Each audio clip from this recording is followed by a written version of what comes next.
வானொலி நேயர்கள் அனைவருக்கும் வணக்கம். உங்களோடு செவி வழி செய்தியாக வருபவர் அருள் சகோதரி மரிய செலின், சென்னை.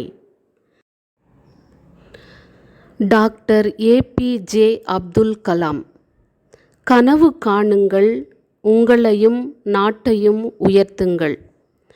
இந்த உலகில் சில மனிதர்கள் வாழ்ந்த காலத்திற்காக மட்டுமல்ல, அவர்கள் விட்டு சென்ற சிந்தனைகளுக்காக என்றும் வாழ்கிறார்கள். அப்படிப்பட்ட மகத்தான மனிதர்களில் ஒருவர்தான் இந்தியாவின் முன்னாள் குடியரசுத் தலைவர், விஞ்ஞானி, இளைஞர்களின் வழிகாட்டி டாக்டர் ஏபிஜே அப்துல் கலாம்.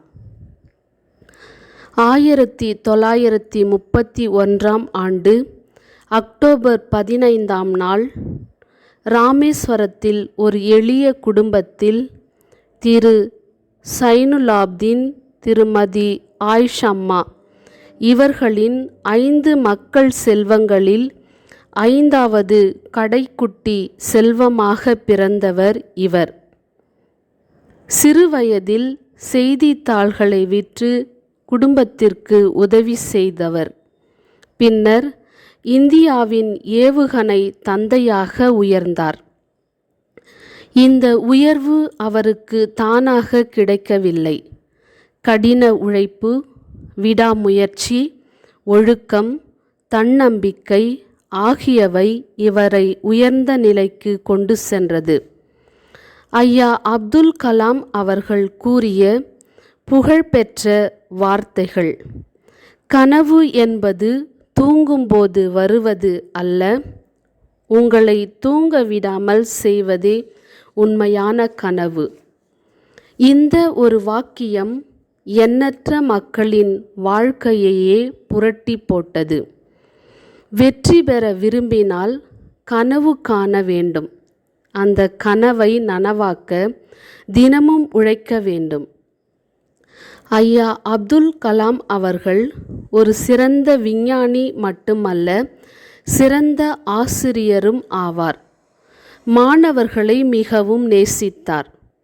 இந்தியாவின் எதிர்காலம் இளைஞர்களின் கைகளில் உள்ளது என்று நம்பினார். மாணவர்களிடம் எப்போதும் கேள்வி கேளுங்கள், புதிதாக சிந்தியுங்கள், தோல்வியைக் கண்டு பயப்படாதீர்கள் என்று ஊக்கமளித்தார். ஐயா அப்துல் கலாம் அவர்கள் பல முறை தோல்வியை சந்தித்தார். ஆனால் ஒவ்வொரு தோல்வியையும் ஒரு புதிய பாடமாக ஏற்றுக்கொண்டார். அவர் சொன்னது: தோல்வி என்பது முடிவு அல்ல, அது வெற்றிக்கான முதல் படி. இன்று பலர் சிறிய தோல்வியிலேயே மனம் தளர்ந்து விடுகிறார்கள். ஆனால் கலாம் அவர்களின் வாழ்க்கை தோல்வி நம்மை தடுக்க அல்ல, நம்மை தயார்படுத்த வந்த ஆசிரியர் என்பதை கற்றுத்தருகிறது. அவர் உயர்ந்த பதவியில் இருந்தபோதும் மிகவும் எளிமையாக வாழ்ந்தார். அதிகாரத்தை அல்ல, மனித நேயத்தை நேசித்தார். செல்வத்தை அல்ல, நல்ல பண்புகளை சேர்த்தார். அதனால்தான் இன்று வரை மக்கள் அவரை அன்புடன் மக்களின் ஜனாதிபதி என்று அழைக்கிறார்கள். இறுதி வரை ஆசிரியராகவே வாழ்ந்தார். 2015 ஆண்டு ஜூலை 27 மாணவர்களிடம் உரையாற்றி கொண்டிருந்த போது அவர் உயிர் பிரிந்தது. ஒரு ஆசிரியராக வாழ்ந்து ஒரு ஆசிரியராகவே இந்த உலகை விட்டு பிரிந்தார். இதைவிட பெரிய பெருமை என்ன இருக்க முடியும்? ஐயா அப்துல் கலாம் அவர்களின் வாழ்க்கை நமக்கு சொல்லும் பாடங்கள்: பெரிய கனவு காணுங்கள், கடினமாக உழையுங்கள், தோல்வியைக் கண்டு அஞ்சாதீர்கள், எளிமையாக வாழுங்கள், நாட்டையும் மக்களையும் நேசியுங்கள். அவருடைய பொன்மொழியை நாம் நினைவில் கொள்வோமா? உங்கள் எதிர்காலத்தை மாற்ற முடியாது, ஆனால் உங்கள் பழக்கங்களை மாற்ற முடியும். உங்கள் நல்ல பழக்கங்கள் உங்கள் எதிர்காலத்தை மாற்றிவிடும்.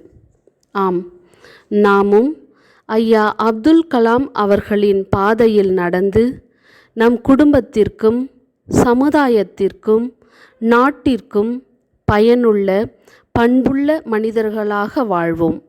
நன்றி.